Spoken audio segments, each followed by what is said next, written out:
You were telling us about you weren't sure that you were going to survive through this? No. Every day when I lived, I didn't think next day I'm going to be around, because I lived there for so many years, like Susan Auslander, and all of a sudden I became a different person. I have to tell you something. Many times on the street, I saw people who I know, they ran away from me. They didn't want to hurt me. After the war, I met the people and they said, I saw you, you didn't have a star, I knew you're going to be fighting for me, and I didn't want you to be fighting for me. So there are still good people. And the church, like I said, was a very hard thing for me. I had to go every single Sunday. But my girlfriend was so good to me. She taught me everything from everything I should survive. She was always there for me. So I went from the confession box to the church. And really, truly, the people where I lived, the people where I worked, they never, ever find out who I really am. Earlier this morning, you told us that when you had to make Jewish stars. Can you tell us about that? Yes. Where I worked, they needed some places where they're making Jewish stars for the Jewish people. So we were chosen because it was, in Budapest, was the biggest company. It was like Saks Fifth Avenue. They had downstairs stores, everything. And upstairs, they were making belts, pocketbooks for watches, little animals to match the pocketbook. This one we did. So one day, Germans came in and they said, you have to drop everything. You have to produce each day so many Jewish stars. And they were giving it out to the Jewish people. Then and then, everything was put in the side, and everyone who was there, non-Jewish and Jewish, they were all making Jewish stars. And when was that? When the Germans came in, it was in 1943. And you were still Susan Auslander at the time? I was still Susan Auslander. This was from the beginning, right away. From the beginning, companies were chosen, including our company, to make the Jewish stars. Right away, the minute the Germans came in, they had to wear right away the Jewish stars. This is the reason I have the picture with the Jewish stars, including me. But 3/4 of the people who worked there were non-Jewish. They were making the Jewish stars exactly like I did. How many Jewish stars did you make? God, I wouldn't even know how many a day. 1 or 2 men were the cutting. They had a cutting machine who just pressed the thing, and then we had some glue, and they were cutting the papers, and we had to glue it, the stars, and they had a pin to put in. You could pin the star on your clothes. I have no idea how many a day we made, and it wasn't enough because there were so many Jewish people before they even took them to the ghetto. The company never survived. What company was it? The name was Semere. It was like I said, they had like downstairs big stores who were selling clothing, sweaters, pocketbooks, shoes.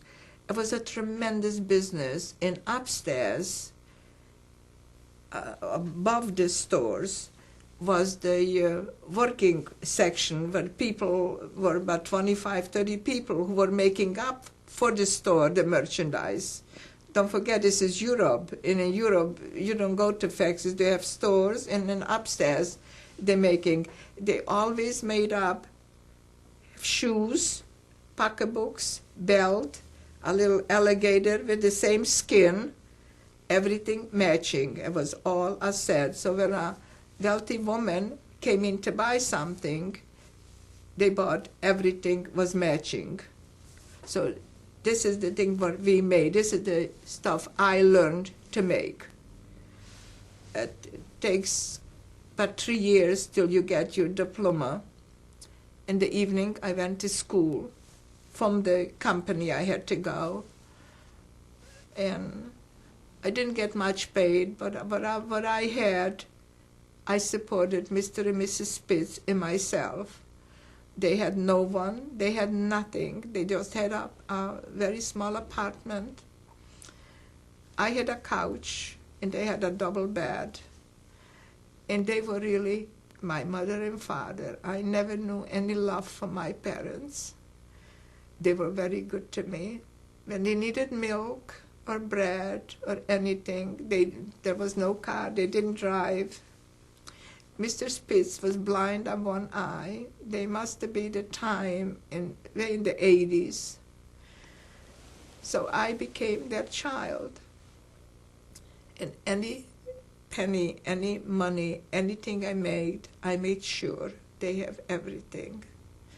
And my husband, when he was just my friend, he used to come up there all the time to visit. They were wonderful older people. When I left and I got married, I had so much problem on my own to find myself, so I didn't write to them for a while. I came back to Budapest after, and Elaine told me they both died. So you never saw them again? After the war? After the war, you never saw them again? I was there after the war. When I lived through the war, they came out from the ghetto. They got back the apartment, and I got married from them. But when I got married, I went back to Uzhhorod with my husband to get married. So we stayed in Uzhhorod for a while. And I think I told you what happened. A friend of my husband's in Uzhhorod, he wasn't a Jewish, a very nice person. I was a friend of my husband. So he said, Alex, I'll give you some money. You have the knowledge. You're a jeweler. Open a store. And you and Susan going to work in the store because he had other job. And this one my husband did to me. We were working in the jewelry store, a small, tiny store. In Uzhhorod? In Uzhhorod. So after when we got married. And we were there for about 3-4 months. The Russians came in with guns, and they took everything from my husband and from me, everything we had. We didn't have much. What we had, it was the other gentlemen's, not ours. They took everything, the Russians. Took my husband in the back with a gun, and they kept me in the front, and they packed everything up. The same day, my husband said, okay, we pack a suitcase and we are leaving. We're going back to Budapest. So we were away from Budapest for about 4 or 5 months. When we came back, Elaine told me they died. And she said, Susan, I want you to know, they died from heartbreak and from hunger. They had absolute no one. So as part of me died, they were such a wonderful people. And from there, we went to Prague. And from Prague, we came to United States. How long did you stay in Budapest when you went back? A few months, and then right away my husband wanted to go to Prague because he lived more in Prague. So we went to Prague, and my son Peter was born in Prague. And from Prague, my husband wrote to his aunt here, to Mrs. Goldberg, and she said she will help us to come out to United States. The family were very nice. And she sent us the paper. And from Prague, we went to Paris, France. And we stayed in Paris in a motel with Peter. I don't know, maybe for 3 weeks, till we got the papers to come in. And we got, from Paris, we went to the harbor to pick up the boat, and we came into Canada. And came into Canada, we went to New York, And my husband really wanted to stay in New York because his knowledge in jewelry would help him more in New York. The government said, no, you cannot stay in New York. You have to go where the papers call. You have the affidavits from Cleveland. You must go to Cleveland. So we came and we stayed by Aunt Hannah, 123rd, and for a couple of months, and then we find some. It was very hard. We stayed on the third floor by my husband's uncle. It was very hot here in summer in 1949. Until we find something, apartment, to save our life. And this was our life coming here. When did you enter the United States? In October 6th in 1949. Okay. We came here. And what did you do in Prague while your husband worked? We both worked. There was nothing much to work after the war. It was very hard. Nobody needed jewelry, so anything my husband had, jewelry we bought, used jewelry. People were going around on the streets. They couldn't find themselves. They didn't know where to go, where to begin, where to live. It was very hard for the Jewish people. So anything they had, they were selling to make a living. So my husband bought watches, all kind of things, and then he resold it. And I helped my husband, the same thing we did just to make a living. We lived in a small apartment. I have to tell you what happened in Prague one day. This was when the communism was there already. We met a doctor, a non-Jewish doctor. He was one of the biggest doctors in a hospital in Prague. So he asked my husband, he would like to get out from Prague, from the communist country, and my husband would help him. I begged him, El, don't help because you don't know the person so well. He said, the only thing I want you to do, give me about $7 when you have. His Aunt Hannah sent him some money in an envelope. A lot of times we got $2, $3. My husband sold him $7 to go through a border. The dollar bill was very high at the time. And this doctor hired 2 or 3 men to take him through a border. And guess who the help was? It was Russian FBI's. The minute he packed a suitcase to go out to the border, to go out in the world, this doctor, they picked up the doctor and put him to jail. And they asked, who sold you the $7? Said Alex Weiss. They picked up my husband, came to the apartment and said, Alex Weiss, we are the FBI. I want you to come with me. He was in jail for about 3 months for the $7 because he tried to help other human being. Okay, here I am with a tiny baby. Peter was by 2 months or 3 months. They took me to jail. They taped off the house with a tape. So I didn't know what to do. They separated my husband and me. I started to pinch my kid. He had a little bundle. I took my hand in to throw me out. They should throw me out. And Peter cried so much because I kept pinching him. And they threw me out. I got a cab and I said, I'll give you the double amount of money. Just take me please home. You know why I wanted to go home so much?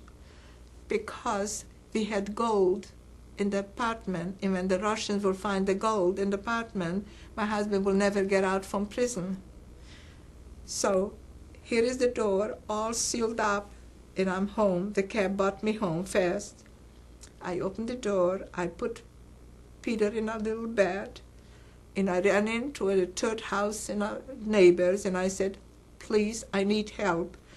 I want you to hide this gold for me, because when they find it, I'm going to prison with my husband too. She said she took the gold. The Jewish people helped each other at the time after the war. I threw it in and I came back. All of a sudden, the two Gestapos, the Russians from the Russian government, came in and said, "Do you know what you did with gun in my chest?" I said, "Yes, I know what I did. I apologize, but my child is sick. He cries a lot. I had to come home." He said, "You know, I can pull the trigger and kill you." I said, "I know you do. Do what you have to do." They never took me back. They never took me to jail. And my husband was there for not just me. The doctor, 7 people were locked up for I don't know how long. I had to go to one of the leaders who we knew in the army. He was Jewish. I said, "You have to help my husband to come out from jail. I cannot support my child. I don't know what to do. I'm in big trouble." He said to me, "Susan, I'll try to help you." But he came back to me, he said, "I cannot take out your husband alone because he's the only Jewish guy. There are 7 people. You have to take all 7 of them out." I said, "From what? I don't have money." I went to friends of mine. They gave me money. I took out, after 3 months, all 7 people, and my husband was included in it, just because he sold $7. How much did you need from your friends to get your husband out? I don't remember, but everyone helped me to take out. And this guy, the leader of an army, happened to be half Jewish. He wasn't all Jewish. He had Jewish blood in him, but he was a very nice person. We knew him personally. So he is the one who really helped us. Do you remember and my his husband name? can give you the other side of the story. Yeah, he was there for a long time. Here I have a little child. Here I have again the problem. I can't support them. I can't work. I didn't know what to do. Somehow I managed. I don't know how. I was selling then black market, gold, anything to feed my child. So I had it pretty rough. And today, do you belong to any survivors groups? We support the Wieseltoff always. I belong to Jewish Hadassah group. I belong to. I don't go. We belong to a temple, a wonderful temple. My 3 sons got bar mitzvah there. But my husband is always ill, so I don't go too much. Today, parties, all the things, luncheon. Matter of fact, they just called me this week. By the end of this week, they have a Hadassah luncheon. I don't go. I don't want to leave my husband alone, so I don't go. So it was very hard, very hard. We raised wonderful 3 sons. My older son is a doctor of science, Peter. They all had to work when they were growing up, all 3 of them. My middle one, Robert Weiss, Bob, went to high school. He found himself a job through school. He was a photographer for a company. My little one, me, and my younger son, Rick, used to get up early in the morning, deliver paper, and then he was a carry in Oakwood Country Club. Since he was 9 years old, he carried not 1 bag, he carried 2 bags, because then he gets double paid. Till one day he got very ill. But thank God, I never had any problem with my children. They were all A students. Matter of fact, when they were growing up, every one of them, the teachers asked me to put them about 2 years ahead because they were very bright. This is the only thing mattered to me, to my husband. They should have the best education, but we never had. And they have the best education, and I'm very proud of all three of them. They're wonderful kids. All three of them are married. I have 4 grandchildren, and I'm very happy with my children. Do you have any final message that you would like to leave on videotape For my children, about your experiences through the Holocaust? it's going.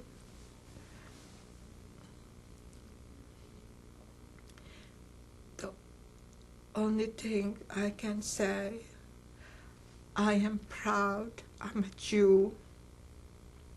I always was. I was fighting for not just for myself. I was fighting for the Jewish people. I am still fighting.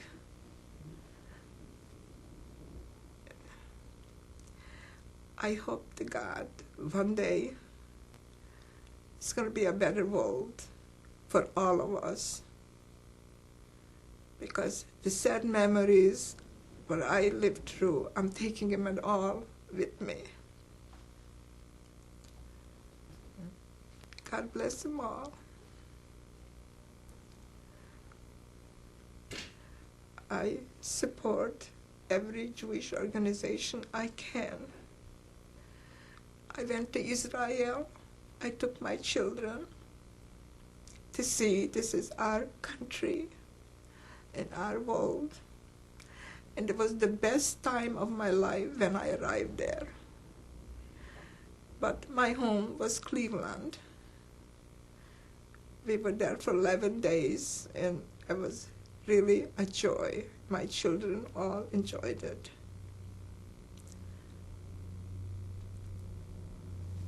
And to my children, I love them very much. I am very proud of them. They made their lives.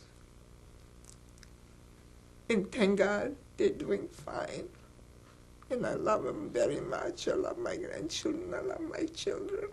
They're very much alive. And they support Elaine, every one of them. They know every of my... Matter of fact, Elaine says, they're not your children, they're my children. They belong to me. And they go down to see her. And this is my life. It was a pretty tough life. Still is. I'm still fighting the Germans every single night of my life.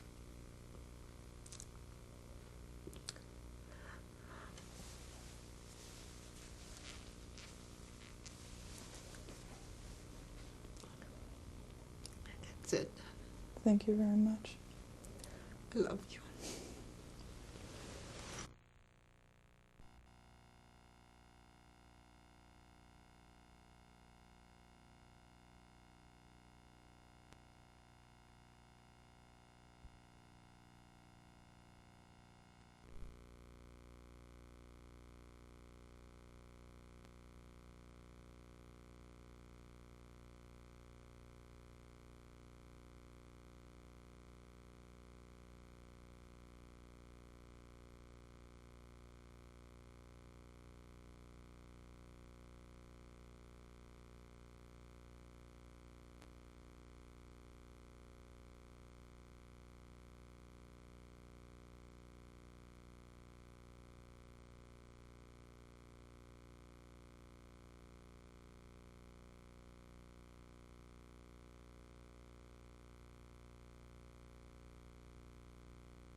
Okay. Okay. This is my husband, a father of my 3 children. He's quite a guy. He was young at the time. I don't know how old he was. He must be around 20, 22 years old. He's a great guy, Hungarian. He's a good guy. Okay.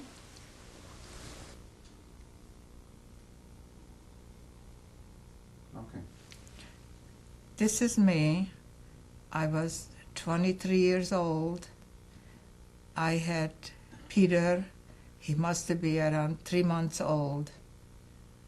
I happened to push the buggy, and this gentleman and my girlfriend, we decided to take a picture from both of us.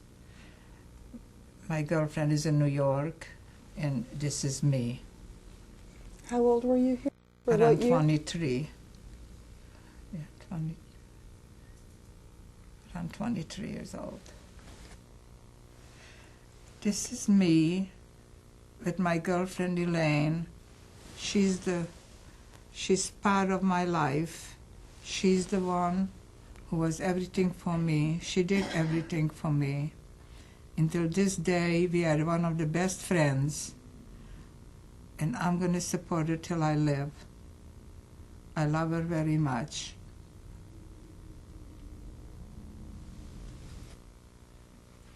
This is a picture. We came to visit her, me and my husband. She was up on Buddha Mountain in her villa, and we had a great time. And I think so my children are picking cherries in the backyard because she has cherry trees with peaches, so this is part of us. And can you... Okay, I've got it. Elaine is older for me with 5 years. Okay, this is Elaine. This is her sister, who I never cared for. This is her husband. This is my husband. And this is her husband's daughter. It's a second marriage. And what year is this taken? This must be taken in 1980, because every second year, we go down to visit her. So I figured it must be around in 80s. I don't know exactly the year. Okay. This is the picture when my husband came to Budapest to take me back to Uzsarot, to looking for our parents, for his parents, for my parents. It was right after the war in 1945. This is the way I looked. And this is the house where was taken the picture. And it's still there the same way. Because we just saw this one about 3 years ago, and it's still the same house where I took this one in 1945. So Okay. this was taken in Budapest. They have open pools. You can pay $2, you can spend all day there. I made lovely friends. I must be here around 16 years old when this picture was taken in Hungary, Budapest. I lost contact with the girls. I don't even remember their names. But it was taken in a swimming pool called Balaton or something in Hungary, Budapest. Okay.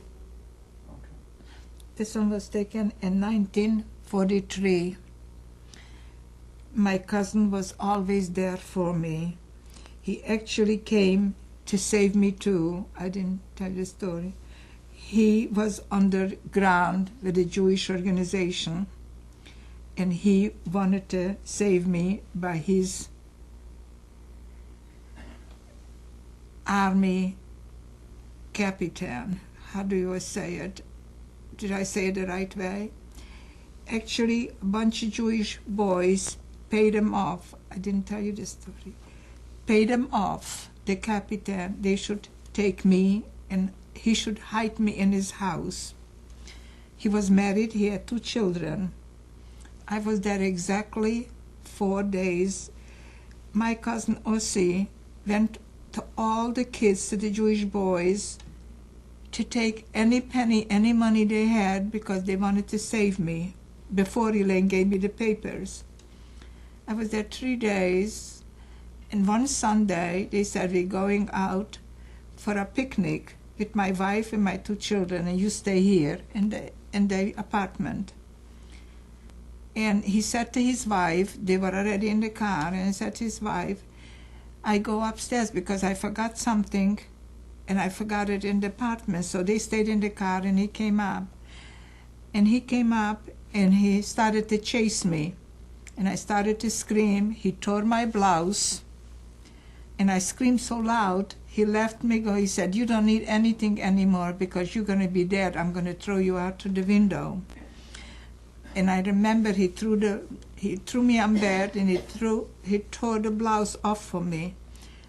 And I don't know how I had the courage. I ran out through the door, and I ran out screaming, crying, and the blouse was torn.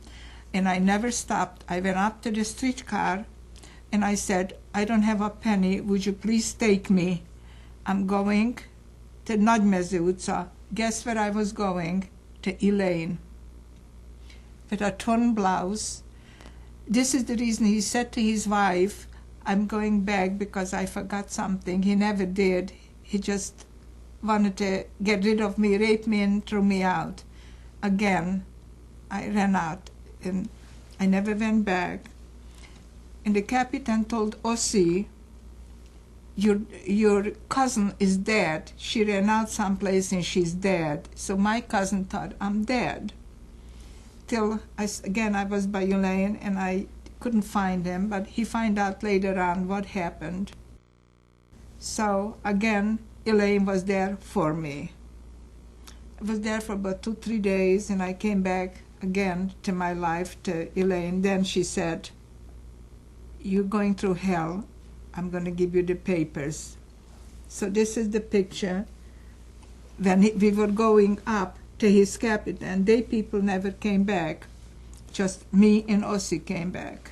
Was this the captain who did this to you? No, this is the captain, his captain. Oh, okay. They were a Jewish working camp. They had non-Jewish captains. And they decided they're going to save a human being, so everybody pitched in how much money they had, and they paid him off. It was all done for money. But he figured it out. Nobody's going to do nothing to me when I throw out a Jew.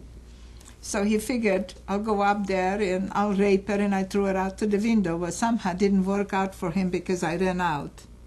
And I ran, and the streetcar man asked me what happened. I said, I just went in a fight with somebody. I couldn't tell him I'm Jewish. So I said, I ran in and somebody wanted to beat me up, but I haven't got money. He took all the money. He said, no problem, I'll take you where you want to go. So this is the way I have the picture. And do you remember their names here? No. You don't remember? I don't remember. It was so long ago. I don't remember the names. Okay. Okay. This is my cousin who paid off everyone to save my life. He was very active underground. He was taking people in Prague with little tiny children during the night. He had a big get-together with other Jewish boys, and they were smuggling them through the borders to go to Israel. He was very much involved in everything, but most of all, he was always there for me. When I was alone in Budapest, he came from Musharraf because it was my father's brother's child. And I was most of the times by his parents. And he came to look for me in Budapest. He didn't know how to find me. He looked so long till he found me. And he was always there for me. When I got married, he came after me. I came to the United States. He came to look I should be okay. He was always there for me. He got married. He met a girl in Auschwitz. In the concentration camp, he met a Polish girl, Shirley. They got married. They have 3 gorgeous children and many grandchildren, and he's very happy. He lives in Canada. He's an engineer. And his name is Herman Auslander? Ossie, I call him Ossie. My brother's name was Herman, and this was made out to my brother, but my brother never got the picture. And his correct full name is? Auslander, Ossi Auslander. This is the way. I lived by his sister in a different city. She was married. I was shipped to his sister. I was shipped all over, but most of all, his mother was not my relative. His father was my relative, but his mother was very nice to my father and to me and to my brother. We were there all the time. Anytime my father couldn't handle us, he took us there, and they always took us in. So I have very wonderful memories, and I never lost touch with him. He had married a wonderful, lovely girl who I'm very, very close with, the whole family. Okay. Okay. This picture is the one when I swore to Saloshi. Remember when I told you I swore to the leader, the president? He was a president for the Nazi. He's the one who signed this picture and put the SS signature on this picture. I tried to smuggle it out to prove what how I lived through the war. But I was so afraid from the Russians, I tore off the SS signature. So this is the picture when I went with my German papers. Okay. This is the third floor where my life in Budapest really began. This is Mr. and Mrs. Spitz lived there, and this was my home.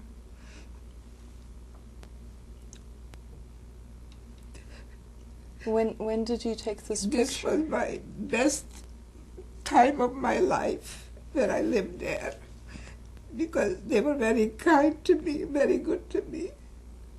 I'm sorry I didn't see him when he died. I can't forgive myself. I got married and I went away. And to this day, it hurts me a lot because they were really, truly my parents who I never had. So this is the place. My kids took the pictures, and we went into the neighbors, and the neighbors recognized me right away. My Bob and Kathy came to take the pictures, and all of a sudden the neighbors started to yell, "Susan, where were you for so long? We always looked for you." Everybody knew me, and it was our apartment. But they were very good to me. And I wasn't there really, truly, when they got so ill. Okay. This is the picture when in Usharod, when we got married. This is the way we both looked. I don't remember too much. I just remember we took the pictures. Elaine, I don't know if I told you, Elaine wouldn't let me go with my husband alone when he came for me to Budapest. I tell you, she came all the way to Usharod with me. And the time we went in a train, it was like for kettles, because they didn't have other. But she came. This was just taking a picture in Usharod. Okay. This picture, after we came back to Prague, when I came out from the bunker, I slept on the cement for months and months because the Germans were fighting with the Russians. We couldn't get out from the bunker. My both eyes swelled up. And took the picture, and you could see on my eyes was more by the doctor. It is because from the cold on the cement, this is the way I slept, on the cement. We had nothing much. So this is the picture after we got married. If we took the picture, it was already in Prague. So this is, each time I look at it, I remember with my eyes. Mm-hmm. Okay. This was taken in Prague. This one is my best man on the wedding. He and his lovely wife.